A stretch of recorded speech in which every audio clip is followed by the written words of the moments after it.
ഗതാഗത മന്ത്രി കെ.ബി. ഗണേഷ് കുമാറിനെതിരെ രൂക്ഷ വിമർശനവുമായി SNDP യോഗം ജനറൽ സെക്രട്ടറി വെള്ളാപ്പള്ളി നടേശൻ.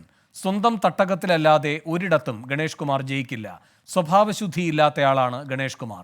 പിണറായി വിജയന്റെ ഔദാര്യത്തിൽ മന്ത്രിയായ ആളാണ് ഗണേഷ് കുമാർ എന്നും വിമർശനം. SNDPയുടെ കാര്യം നോക്കാൻ SNDPക്കാർക്ക് അറിയാമെന്നും വെള്ളാപ്പള്ളി നടേശൻ തുറന്നടിച്ചു.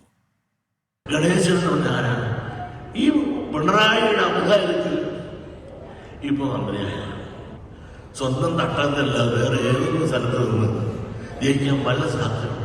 സ്വഭാവശുദ്ധി ജീവിതത്തിലില്ലാത്ത ഇതുപോലുള്ള മാന്യന്മാരെ രാഷ്ട്രീയത്തിൽ കയറിക്കൊണ്ട് നമ്മളെ ഭരിക്കാൻ വരുമ്പോൾ തീക്കൊട്ടി കൊണ്ട് തലചൊറിയരുത് ഗണേശ എന്ന് നമുക്ക് പറയേണ്ടി വരും.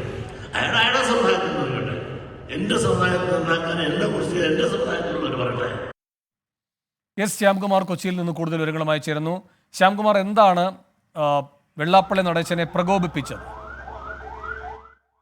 കഴിഞ്ഞ ദിവസം SNDPയുമായി ബന്ധപ്പെട്ട് നടന്ന ഒരു മീറ്റിംഗിൽ ഗതാഗത വകുപ്പ് മന്ത്രി കൂടിയായ കെ.ബി. ഗണേഷ് കുമാർ നടത്തിയ ചില പരാമർശങ്ങളാണ് SNDP ജനറൽ സെക്രട്ടറിയെ പ്രകോപിതനാക്കിയതും പരസ്യമായി ഗണേഷ് കുമാറിനെതിരെ വിമർശനങ്ങൾ ഉന്നയിക്കാൻ ഇടയാക്കിയതുമെന്നുള്ളതാണ് വിവരം. ഏതായാലും ഗണേഷ് കുമാറിനെതിരെ അതിരൂക്ഷമായ വിമർശനങ്ങൾ ഉന്നയിക്കാൻ തിരഞ്ഞെടുത്തത് SNDPയുടെ ഒരു വേദി തന്നെയാണ്. ആമ്പലൂരിൽ നടന്ന ഒരു യോഗത്തിലാണ് ഗണേഷ് കുമാർ സ്വഭാവശുദ്ധി ഇല്ലാത്ത ആളാണെന്നും പഴയകാല ചരിത്രങ്ങൾ തന്നെ കൊണ്ട് പറയിപ്പിക്കരുതെന്നുമുള്ള ഒരു മുന്നറിയിപ്പ് വെള്ളാപ്പള്ളി നടേശൻ നൽകുന്നത്. അതിന് പുറമെ ഈ മന്ത്രിസഭയിൽ പിണറായി വിജയന്റെ ഔദാര്യം മൂലം മന്ത്രിയായ ആളാണ് ഗണേഷ് കുമാർ എന്നുള്ള ഒരു ആക്ഷേപം കൂടി ഗണേഷ് കുമാറിനെതിരായിട്ട് വെള്ളാപ്പള്ളി നടേശൻ ഉന്നയിക്കുന്നുണ്ട്.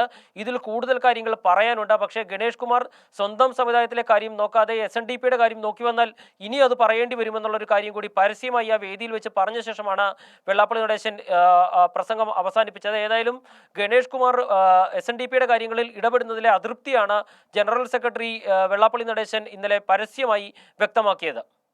ശ്യാംകുമാർ കൊച്ചിയിൽ നിന്ന്.